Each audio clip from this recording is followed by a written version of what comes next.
everybody, Gina DeLuca here. Okay, today I am trying out a new combination of colors. I have not used this combination of colors in a straight pour yet. I've had people ask me, don't you get tired of doing straight pours? Because I've probably done about 400 of them by now. The answer is no, because every time I switch up the paints, I get different reactions. So it's just a big science experiment to me that, you know, every time I add a new paint, it's a new experiment. So the colors that I am working with today, I have for my base coat slash background, Dioxazine Purple by Liquitex Basics, to which I have added just a few drops of the Artist Loft White. I wanted to brighten it up a little bit because it does dry very dark. I wanted it to just have just a slightly brighter look. I have Decoart Americana Metallics in Emerald. This is kind of an old jar. We'll see what happens. Sometimes when they sit around for a while, they don't sell quite as well. It may sell, it may not. We'll see. I have Treasure Gold in Fire Opal. This is folk art. Treasure Gold, Fire Opal. And in Purple Topaz. This one sold really nicely in a previous painting, so we'll see if it happens again. These paints have been mixed. 1 part paint to 2 parts Floetrol. That mixture is then thinned with my concoction of 90% water and 10% Floetrol until I get the consistency that I'm looking for, which is, this is about a 2 on my consistency scale. It is making a mound, but it disappears very quickly. You want this to be making a nice, thin, even stream on your stick or off of your stick. If it's getting thin and then thick and thin and thick, then you need to keep on mixing because it is not fully incorporated. Before we get started, have you seen the Fluid Art inspiration cards? If you have, you can fast forward about a minute, but if you have not, what we have are 52 cards. There are 42 technique cards, and each technique card has an associated video here on YouTube. This is the video. Gives you all of the information that you need, exact paint, brand, consistency, the recipe, of course, the technique, all of the things that I can't fit on a card.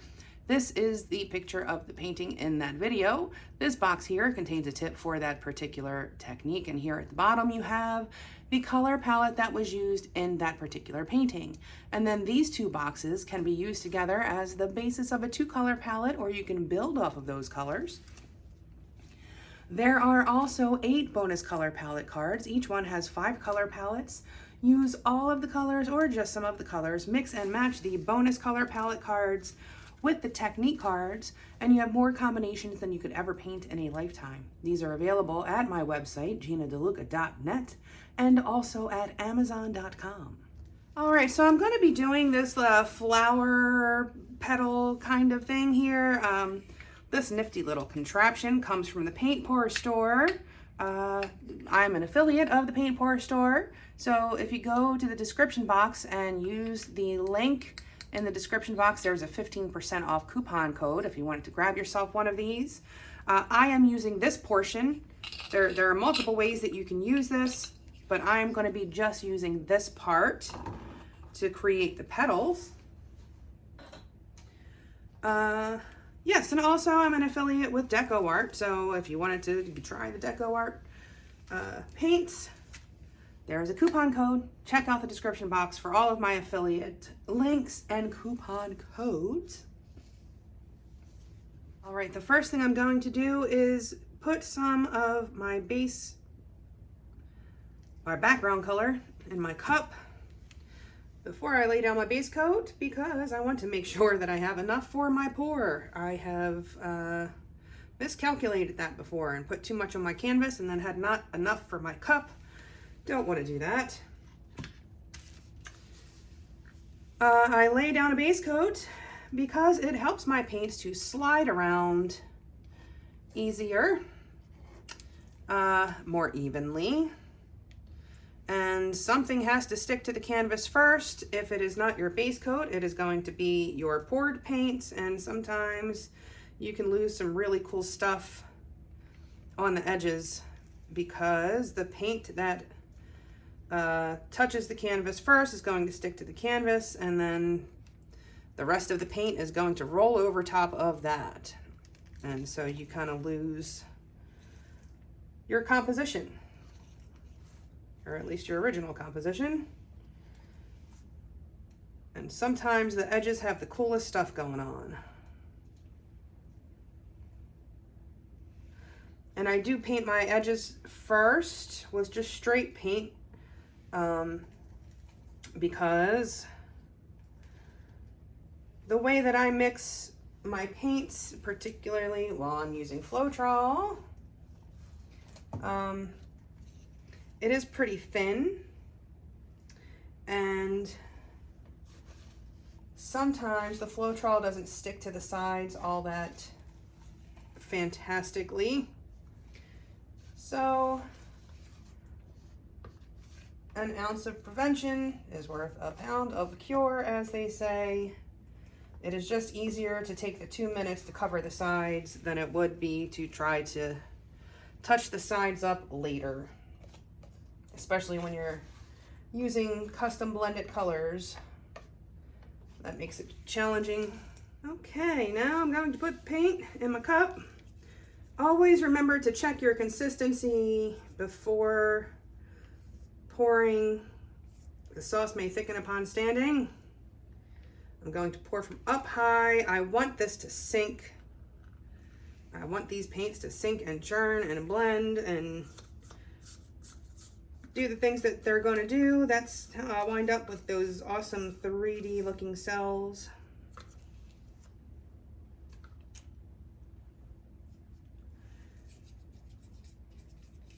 Okay, looking good. Again from up high.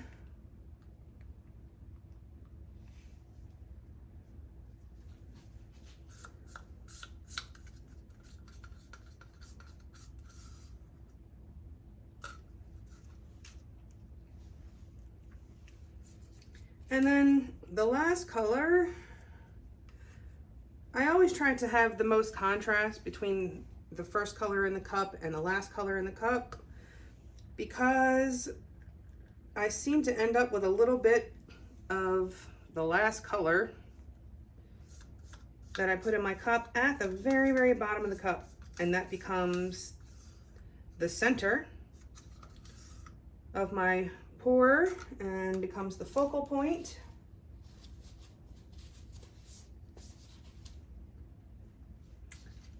And then I'm going to take what is left in this cup and come over top. Hi, Sajmo.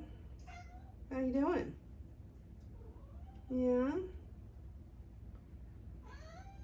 Oh my. My goodness. Okay, don't think about jumping up here. All right, I'm gonna pop some of the bubbles in the base coat here.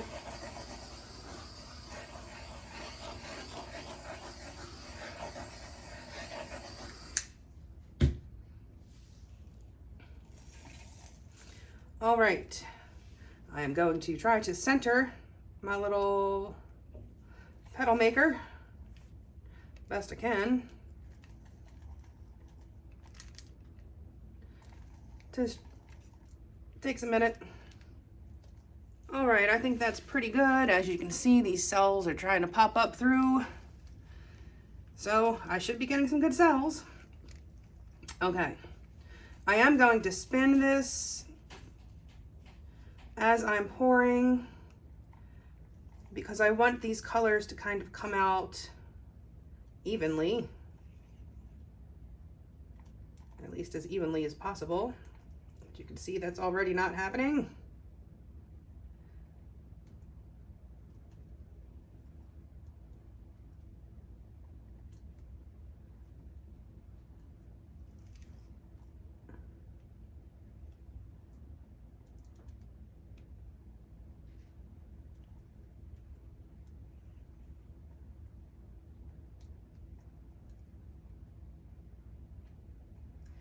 And this is going to get stretched out, and cells are going to pop up, and things are going to happen.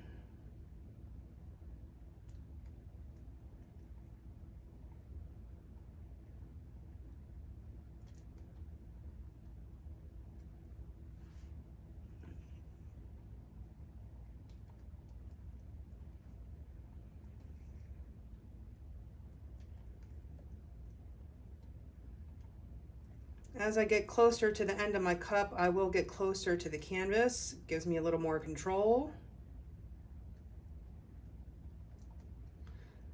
Okay, and here comes that last color that went in the cup. This is going to be my focal point, so I'm going to try to pay attention to what I'm doing.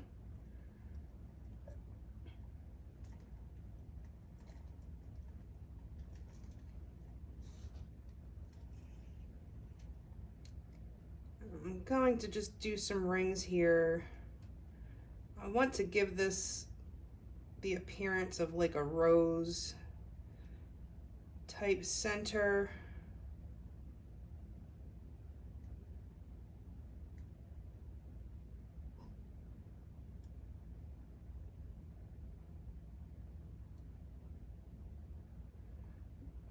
And remember, whatever is happening in the center is going to get stretched and become the focal point. So you want to give some extra care to that.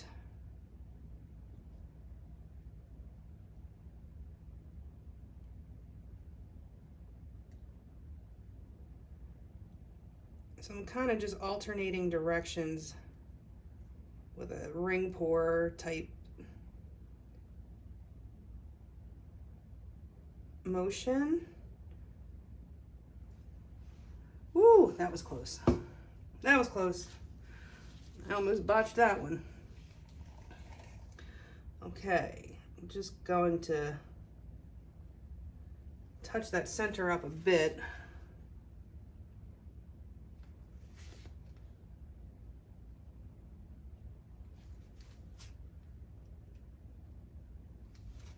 Okay. I'm going to lift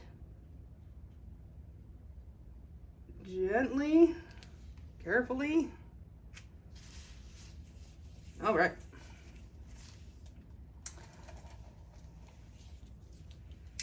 I'm gonna pop the bubbles. So, what is happening here with the cells? Why am I getting cells? I'm not using silicone. This is called the hydrophobic effect. The Decoart paints, and apparently the folk art paints to a degree. So they are matte, and the purple paint is not.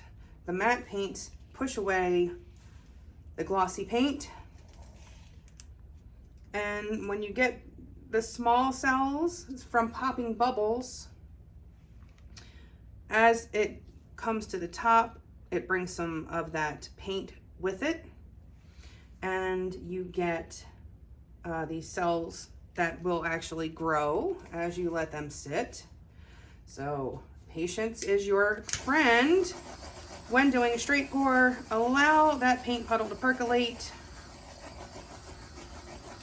Allow those cells to come up and develop and grow. So when you do stretch them, they get bigger. If you want big cells, that's how you do it. Let them grow before you stretch them.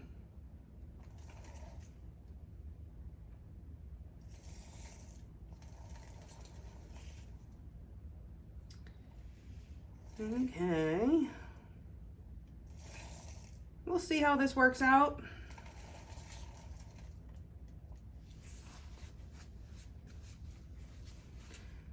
They often look completely different after you stretch it out and more cells develop and interesting things happen. And as you let it sit, you will see more bubbles kind of coming to the top. Just keep popping those bubbles.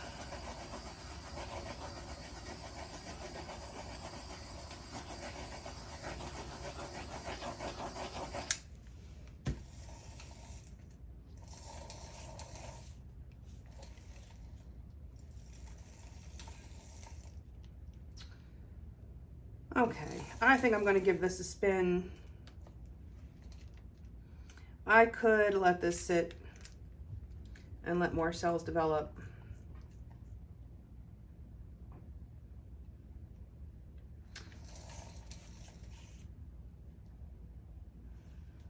But it's starting to look a little more even cell-wise.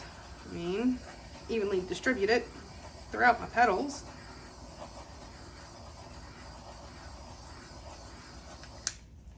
As the cells come up, you can kind of see how the spiral kind of played out. So you have little bands of purple, of the green popping up there.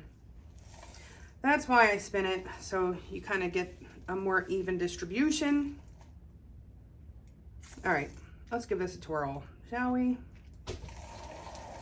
Now remember, you don't have to spin it fast.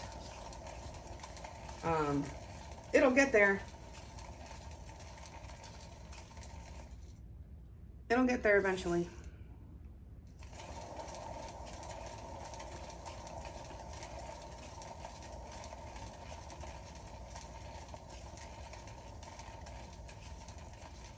If you've ever had a painting that wasn't level, then you know how much it can change overnight.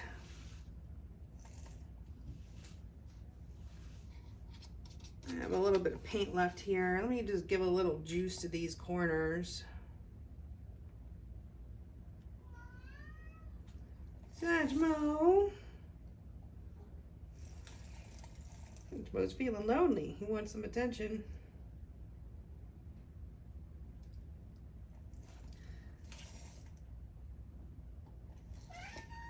Oh, baby. Oh, my. Oh, my. No, don't think about jumping up here.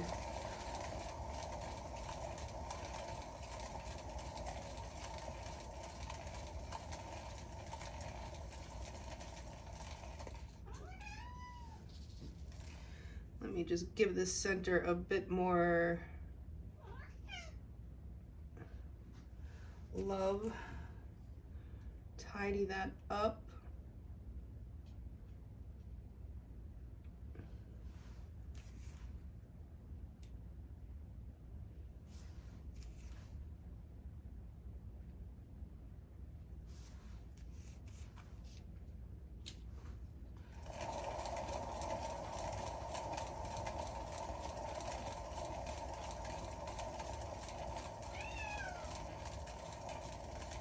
Oh my goodness, Sajmo.